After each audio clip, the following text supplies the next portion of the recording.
All right.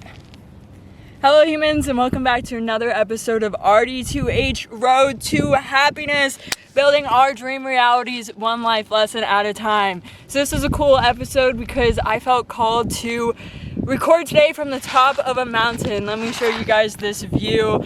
I just hiked a few miles up and I'm at a part at the peak of Veterans Trail in Los Angeles that not a lot of people get up to because it's kind of a difficult hike. But with that, it means I get to record this episode without anybody around me, a little secluded area. I just spent the last maybe 2 hours hiking, talking to God, listening to music, and it's been just absolutely beautiful. So let's get into it. RD2H Road to Happiness, building our dream realities.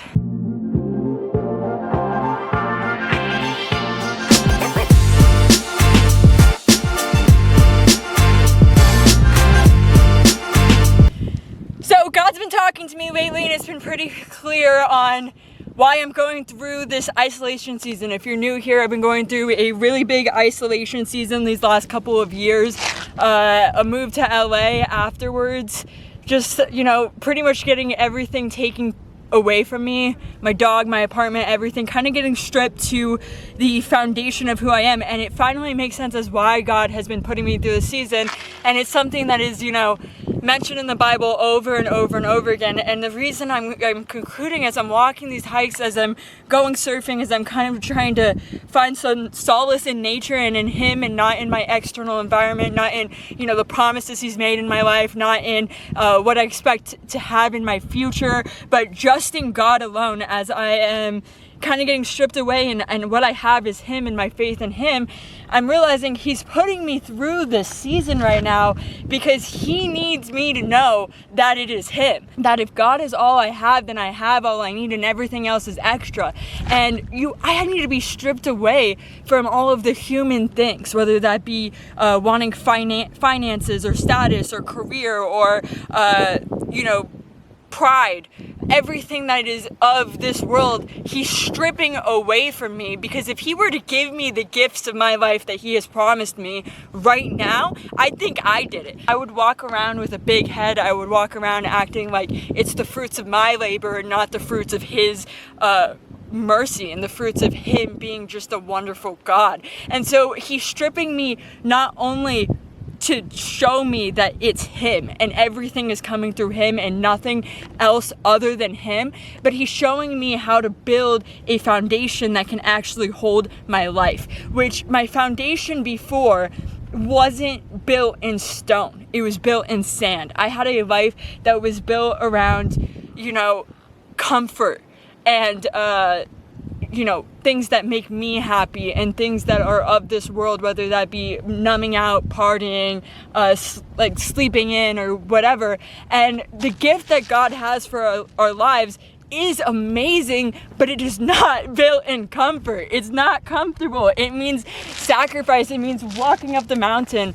And so I think that's one confusion that we have. We think that we follow God and our lives get easier, but actually they get more difficult because He pulls us out of our comfort zone. He pulls us out of the comfortability and gives us the strength that we don't even know that we have. He forces us to walk up the mountain, and without walking up the mountain, we wouldn't see the amazing view. We wouldn't see that we're actually capable of far more than we actually think that we are capable of. And so He gives us challenges, and it's in the challenges that we're able to build our character. It's in those challenges that we're able to push past our limits. It's in those challenges we're able to find out that we have something in our spirits that He has provided us with that we wouldn't even know had we not have to go through the desert, have we not had to go through the valley. And so many of us, and kind of a message that I got a couple of weeks ago where I was just like, God, I am in the valley of death and You are with me, but why are You making me do this? Why are You putting me through this?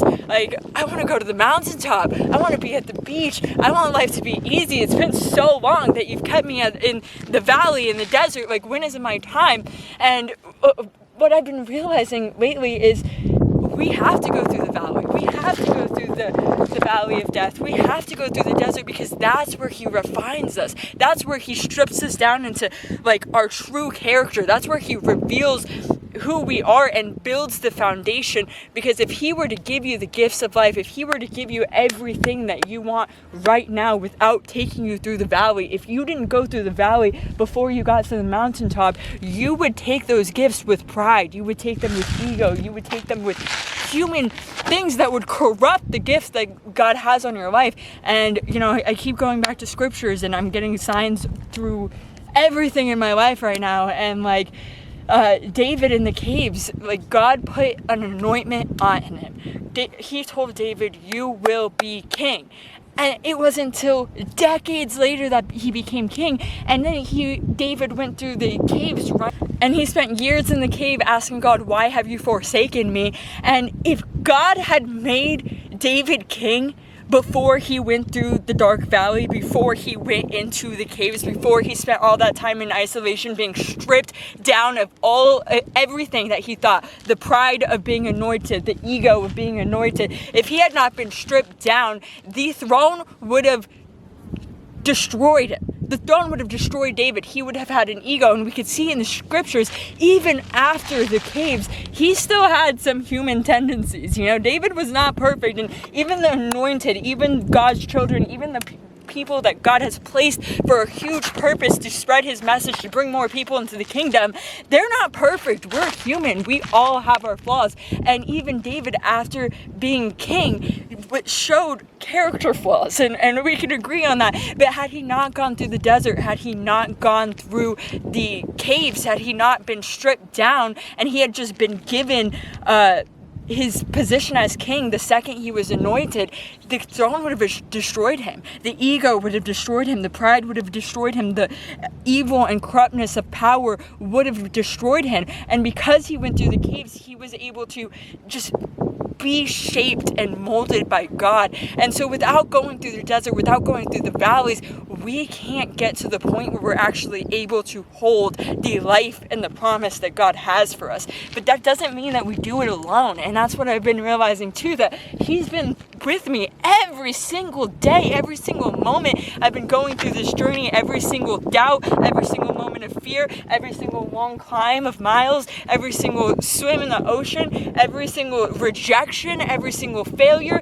every single time the devil has sent me foes and liars and weirdos and deceivers, and every single time I've been attacked, he has allowed me to be attacked by the enemy, because he has seen that I have to be able to spot and know the difference between light and darkness to be able to conquer where he has me going. But he has not left me. He has allowed purposely and strategically the enemy to come into my life and the enemy to attack me, because he needs me to be able to see that and overcome it. And he's been with me this entire time. As I walk through the shadow of death, as I walk through the valley of death, as I walk through the desert, God has been holding my hand and shaping me into the person that can hold the future he has for me. And when that day comes, no, it's not me who did it. No, it's not me who gave myself, the life that I want. No, it's not me who put me into the rooms that I wanted to be in, but it's God. And to have everything in my life just point to him and point to the fact that he is the one that brought me to the mountaintop. It's not the fact that I hiked. It's not the fact that I was strong and I'm different and, I'm better and I can persevere harder. It's the fact that with every step on the mountain I took, God gave me the power to get to the mountaintop. And when I get to the mountaintop, I will be able to scream, it is in his name that I got there. It is because he held my hand through the dark days. It is because he held my hand through the fear. It is because he held my hand through the doubt that I am able to scream his name at the mountaintop. And that is so much better than any monetary blessing that I could ever have. And so you can see through these episodes, I've been going through some dark days these last couple of years, and I've been documenting my growth, and I've been documenting my walk with God, and I've been documenting everything that's happening in my life, and the moments of fear, the moments of doubt, the moments of literally shouting and talking to him and asking, why have you forsaken me? Why have you left me in the valley?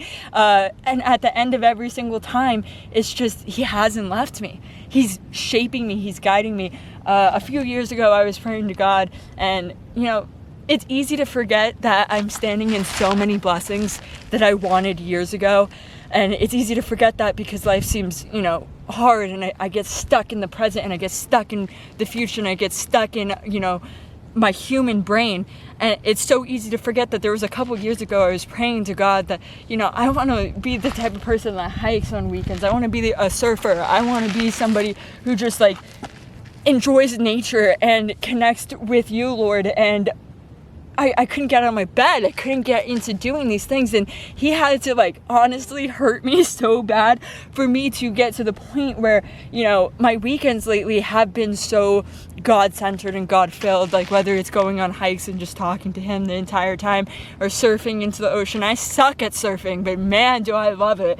And realizing that you don't have to be good at the things that you love to do. You just have to connect with him and find time in your day to connect with him, because, the world could be on fire and he will bring you through the flames. And, some other scriptures that I've been getting and receiving this last week is, God doesn't stop us from going into the fire. God doesn't stop us from going into the dark valley, but he walks with us in it. He walks with us through it. And, again, like the lion's den, when the Bible has, I can't tell you exactly who, but I'm sorry, I'm a little tired, but when the Bible has somebody who gets thrown into the lion's den, and God didn't stop him from getting thrown into the lion's den, God allowed him to go into the lion's den and spend the night with the lions, and God was with him in that dark night. God protected him in the lion's den. But, many said, oh, God will not protect you from the lion, and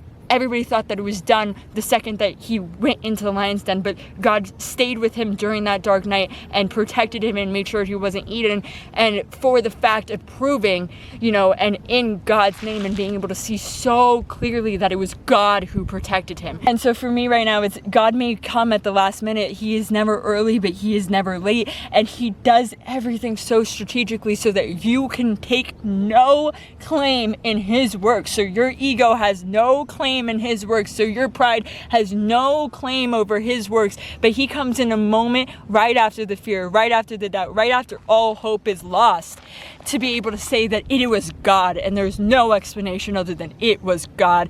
And he could do in 1 month what I haven't been able to accomplish in 11, and he has stripped so much from me, pretty much everything. And at this time and at this moment, I wouldn't have it any other way. I wouldn't have it any other way. I would rather stand right here with him at the mountaintop, absolutely dirt broke, with nobody around me other than him, knowing that he is shaping me into somebody with character and somebody who can actually stand in front of, evil, and stand in front of the challenges that will be coming my way with 10 toes down and pride and glory on him, rather than have everything that I want and live a life that is shallow and prideful and full of my ego and who I am as a human, and take credit for my own. I'd rather give it to him. So I don't see his plan. I mean, I do see his plan. I see what he's doing in my life, and I see why he's having me walk through delays, and why he's having me walk through isolation, and why he's putting me through this chapter. But I just wouldn't have it any other way. I wouldn't have it any other way. The mountaintop is beautiful, and it's beautiful because his presence is here. So yeah, this is today's episode. Just realizing that God is never late. He is always on time, and the reason that he takes us through hard chapters is because he needs to strip us of everything that is not him, everything that is not serving him, everything that is of this world and of our ego and of the human flesh. And he needs to make sure that by the time we get the gifts and promises he has on our life, there is nothing to say other than it is in God's glory, and God did that to show us that even when all hope is lost, he comes at the last minute. And by allowing us to wait, allowing us to enter the lion's den and be saved in the dark night and not before, and allowing us to wait until everything else, there's no options, and to prove to us that he is a God that makes a way when there is no way available, our faith deepens. And when the next challenge comes, we're not as worried, and we're not as stressed out, and we're able to actually enjoy life, because we know, and we've seen the proofs, that he showed up last time, and he showed up when all hope was lost, and he came when I needed the sea parted and there was no options. He parted that Red Sea, and he is a God that makes a path when there is no path. So next time in our lives when there is no path, we have deeper and more real faith and trust in him, and we get to live our lives that way because of the way that his timeline is perfect and the way that he puts us through challenges, so that we can deepen that faith and we can continue to walk with him challenge after challenge, because he never said it was going to be easy. In fact, following him is the most uncomfortable thing that you could ever do, but it is at the end of that uncomfort that you find the fulfillment and glory and just peace and fulfillment that we're looking for through RD2H Road to Happiness, building our dream realities. So that's this week's lesson. So following that video, I was coming down the mountain and I could have sworn I take the same route off the mountain I always take, and I got lost. And so I've been on this hike for like 6 or 7 hours, dude, and I can't find my way off this mountain. And then I run into like people, and there's nobody for miles. There's nobody near me. I run into this man and his son, and he starts talking to me about God, and he's like, there's something, oh my God, there's the beehive, bro. Okay, so I thought that I was going the right way because I saw the beehives, which was like my landmark of getting off this mountain. Apparently there's more than one beehive because I'm seeing it right now. Anyway, so this man, he starts talking to me about God, and he's like, do you believe in God? I know a lot of people don't believe in God, but there's something different about you. And so we started talking about God. I tell him how much God has changed my life, and just talking to him about God. And, you know, I was really scared. I didn't think I was going to get off this mountain. And this guy was on a bike, and he gets off of the bike and he starts walking with me. He's not riding his bike, he's walking with me. And he takes me probably 1 or 2 miles. We're walking together, and he takes me all the way to the trail that I need to be at. And he gives me a snack, and he gives me a water bottle because it's California. It's 2 o'clock. I've been out here for hours. I ran out of water. So, like, God sent. I find this man, we start talking about God, he gets me the trail I need to be, he walks the 2 miles with me, he gives me food and water and sends me on my way, and now I see the beehive. I'm finally like in the right place to get off of this mountain. And you know, I took a little detour today, but God sent me him to help me get off this mountain, and who knows, maybe I took a detour for a reason. Maybe he needed that conversation about God. So, you know, I've been out here on this hike a little extra miles, a little bit more time than I thought, but God is good. God is so good. If God didn't send me on the detour right now, and if I didn't get lost on this hike and scared, then he couldn't have sent somebody to help me, and then I would have never been able to credit him for saving me when I'm scared. And, you know, say what you want, our God likes glory. He does. He likes when, like I was saying earlier when I was on top of the mountain, there is no hope and there is no path, and he is a God who sends people our ways in a way that's undeniable. It's undeniable other than to say God did that. And it's undeniable that he makes a path when there is no path. So, you know, maybe, again, he sent me on a detour so that he could like have me in a place where I was lost, and I was like, I don't know what I'm gonna do, and I'm scared, and he could send somebody for me. So then therefore I could say that was God who did that. So I could say that is undeniable, the circumstances that just happened in my life right now, and that is God, and that even when I am scared, and even when I am lost, and even when I am on a trail that I do not recognize, God is with me. And it is in moments like that that he uses people, and he uses circumstances, and he uses, you know, very everyday events like the one I'm standing in right now to show us that he is God, and he is the God who makes a path when there is no path. He is the God who will send help when all hope is lost. He is the God who will make sure you get safe when you feel like there is no option, when you feel lost in the desert, which is like, I was dead ass lost in the desert today. I'm literally in a mountain in Los Angeles, California, in the middle of, I think it's June right now, like it's about to be June. It's May, the last day of May. And peak heat, like I was lost in the desert, for real, not on some metaphorical shit, actually lost in the desert today. And he sent water my way. And so he wants me to know, he wants everybody to know, that is him, that is God. And that is the God that we serve. He's merciful, he sends water when you're in the middle of the desert. Dude, I probably accidentally Did like 12 to 16 miles today. I am gonna feel this shit tomorrow. Let me just tell you that. I am going to feel this shit tomorrow. But dude, I just can't say it enough. God is so good. Because, like, maybe the detours in our lives are actually leading us towards something greater. Like, whether it be in a literal sense, me taking a detour on this hike, or in a more metaphorical sense, like, you know, I thought that I'd be a little further in my career than I am right now, for example. You know, maybe the detours are actually shaping us so that time we get to our destination, we can actually make the impact that he wants us to make. Like, everything happens for a reason. Maybe, like I said, the detour was so that I could impact and plant a seed on the guy that I just met.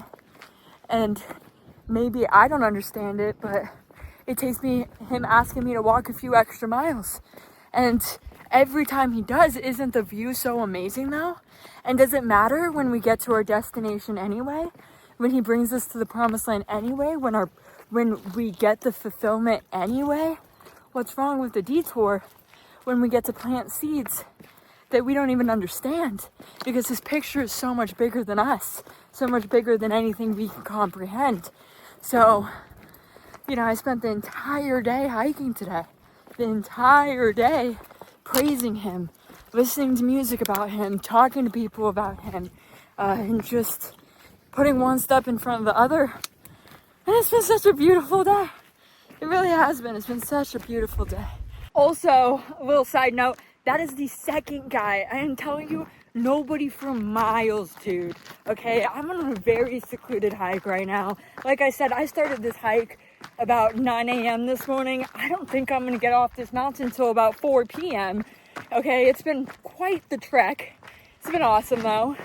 And this is the second guy actually that I run into today, that on this hike, that we have a giant conversation about God. This is the second conversation I have with somebody about God on this secluded hike. You can see there is nobody around.